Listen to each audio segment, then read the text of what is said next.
Just a robot. Similar to how just before Jango Fett's death, many clones were made from his DNA, and before the YouTuber Leafy is Here was destroyed, many people took inspiration from him, up to the point where many people refer to this commentary style as the Leafy is Here commentary style. So yesterday, someone bashed me with a fucking rock. Yeah, I just got some Wendy's, no big deal, went to my car, and I just got bashed. And the people who make commentaries in this style are called the Leafy clones.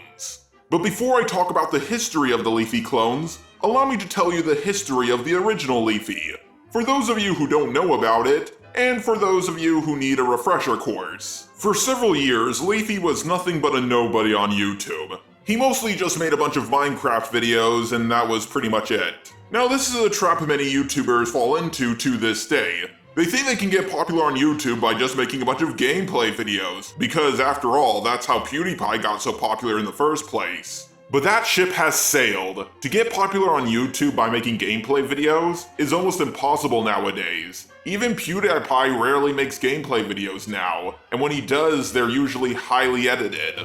But luckily for Leafy is Here, one day he started making commentary videos with gameplay in the background. He was by no means the first person to do this, but he was extremely good at stringing together insults, making his videos funny, and uploading videos rapidly.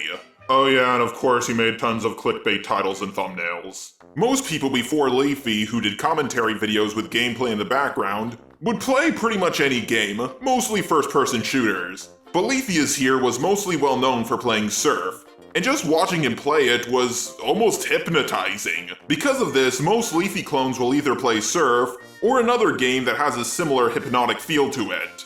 Now because Leafy's videos were very critical and mean-spirited, he got into drama with many big YouTubers, such as H3H3, iDubbbz, and Killer Keemstar. While the drama with H3H3 and Killer Keemstar definitely took their toll on Leafy is Here, it was iDubbbz's content cop that hit him the hardest. And on top of that, YouTube started changing their algorithm and demonetizing many of Leafy's videos. He was getting way less views and far less money. All of this stuff combined finally made him leave YouTube on December 2017. With Leafy gone, this created a massive power vacuum, and several YouTubers stepped up to take his place. Many Leafy clones got hundreds of thousands to millions of subscribers, and some, like Pyrocynical, are soon going to be even more popular than Leafy ever was. So guys, we did it! Even more subscribers than Leafy is here. But aside from the extreme clickbait and the gameplay footage, Leafy clones copied one more thing from Leafy is Here. And that was his tendency to get into dramas that could have been easily avoided. First, I'm going to talk about the original Leafy clone, or at least the most well-known first Leafy clone, Pyrocynical. Now, I'm not going to bash him, far from it, I'm going to do the opposite. I think more Leafy clones should strive to be like Pyrocynical. As far as I'm aware, he's never been the focus of a major drama. Yeah, he was slightly involved in the H3H3 versus Leafy is Here drama, but compared to the other two, he relatively came out unscathed. He's still doing really well for himself on YouTube, and most people seem to like him.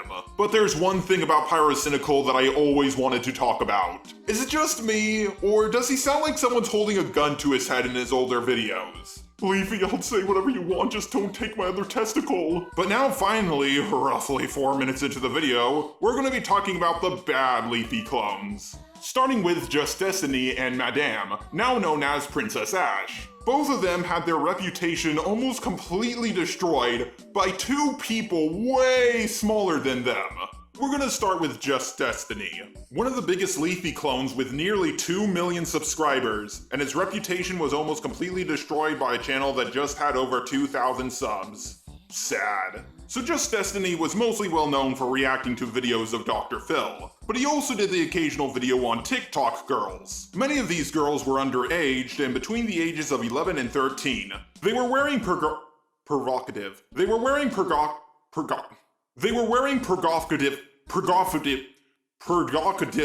inappropriate clothing, and doing inappropriate things that you shouldn't be doing on the internet, especially if you're underaged. Not only was he showing what these girls were doing in his videos, but he was also putting them in his thumbnails.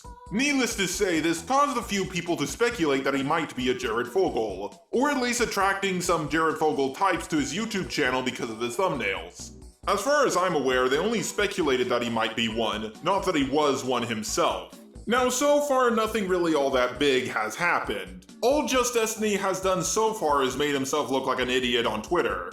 And plenty of YouTubers have made that same mistake. One piece of advice I can give to all YouTubers watching this: when you're stressed out, stay off the Twitter. It will be better for you and everyone else. But then a video was made by Lieutenant Cobra. Now, while he did speculate that JustDestiny might have been a Jared Fogle, he never outright stated he was. But in just under 2 weeks, JustDestiny made a false DMCA claim and took the video down.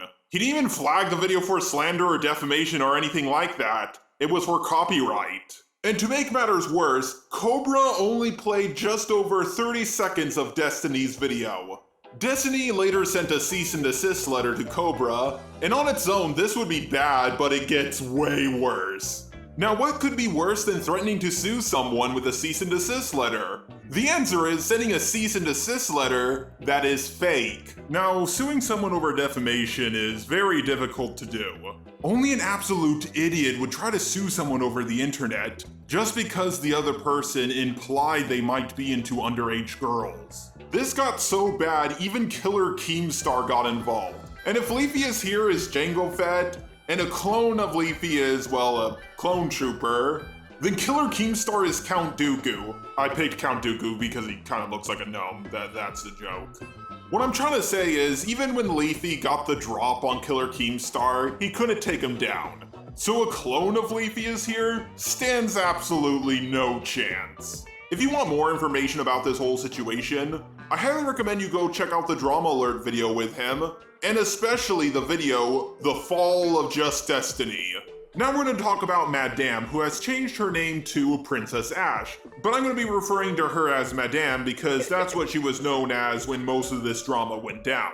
Madame was mostly well known for her videos on Onision, and if you know anything about Onision, he's very well known for copyright claiming videos, along with being the worst person on YouTube, like, ever. But unlike most people, Madame wasn't going to take this sitting down. She claimed she was going to sue Onision. What is it with Leafy clones and suing people? Now, a small handful of people did make fun of Madame for believing she could sue someone over the internet successfully. But many people gave Madame several $1,000s in donations. And what did she do with the money? She ran off with it, of course. Now, while this does sound like a big deal, unfortunately several YouTubers do con their audience out of their money. Now, of course, people got mad at her for this, but from what I have seen, people got way more angry at her for stealing from one of her artists. Basically, an artist by the name of Slmers, who was a fan of Madame, made some fan art for her. Madame liked her fan art and wanted to commission her to make a few avatar stills for her. Kind of like how Christina Prime made my avatar stills. Unfortunately, Slmers was only 15, and thus didn't have a PayPal. They both agreed that Madame would give Slmers a shout out instead of money. You know that meme every artist knows? I'll pay you an exposure instead of money? Well, Madame actually got someone to agree to being paid an exposure instead of money. Well, eventually she used some of Slmers' art in one of her thumbnails, and she didn't give credit. Slmers left a comment asking to be credited. Now, Madame was greatly annoyed that Slmers left a comment instead of DMing her, but Madame did change the description of the video and credited Slmers. Now, this is where the story should have ended. I myself have been in a situation like this before. A guy made a thumbnail for me and I forgot to credit him. After he told me, I did fix my mistake, but later he went on a live stream and started saying not very nice things about me. But we did talk things out and got the situation handled. Yeah, of course I was annoyed that he talked bad about me to several different people, but I didn't fulfill my promise, so I can understand why he was upset at me. Now, because Slmers told a few of her friends what happened, a few of them got mad at Madame. And in response, Madame kept the art Slmers made for her, and took away all the credit she gave her. Now, if you receive a product from someone, whether you like them or not, you still need to pay them what you owe them. Let's say I hired Manga Common to make some art for me, and I told him I'll pay him next week after I get my check. But then Manga Common starts telling people that I'm a meanie stinky doo-doo head. So to get back at Manga Common, I keep the art and the money. Do you know what I would be doing in that instance? I would be stealing. I don't have to like Manga Common, but I do have to pay him what I owe him, or there will be consequences for my actions. And giving someone credit is even easier than giving them money, so don't try to use that as an excuse. Now this whole situation is bad so far, but Madame manages to make it so much worse. Madame made a video about the whole situation, which has tens of thousands of dislikes. If Madame didn't make a video about the situation, she could have probably gotten away with what she did. Very few people knew about what happened, but now that she made a video about it, tons of people know what she did. And to top everything off, she tried to leak Slammer's phone number.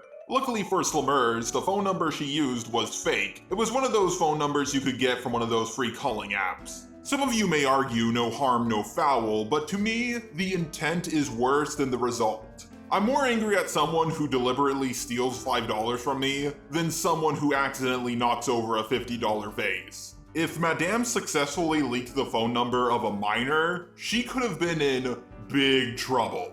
Now, if you want more information about Madame, I highly recommend you check out Ponder Sprocket's video, which is an hour and a half long, and Mr. Repzion's video, which is nearly an hour long. Yeah, I just went over the stuff I found more major, and from what I've heard through the grapevine, she's still doing a lot of stupid stuff to this day.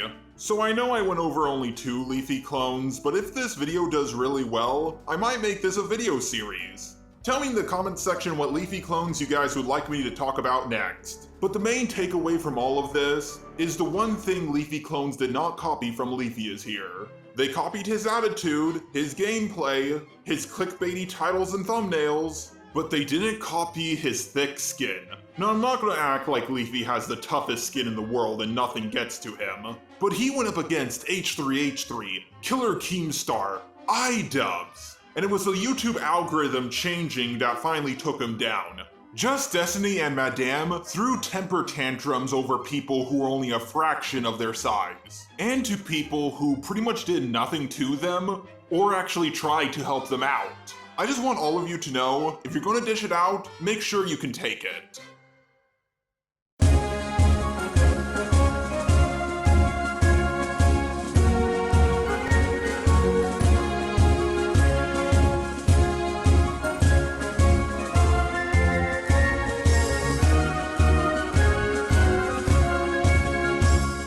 My eyes have seen the glory of the cleansing of YouTube, debunking SJWs and feminazis too. We criticize reactionists in hopes they get the boot, just to roll on marches all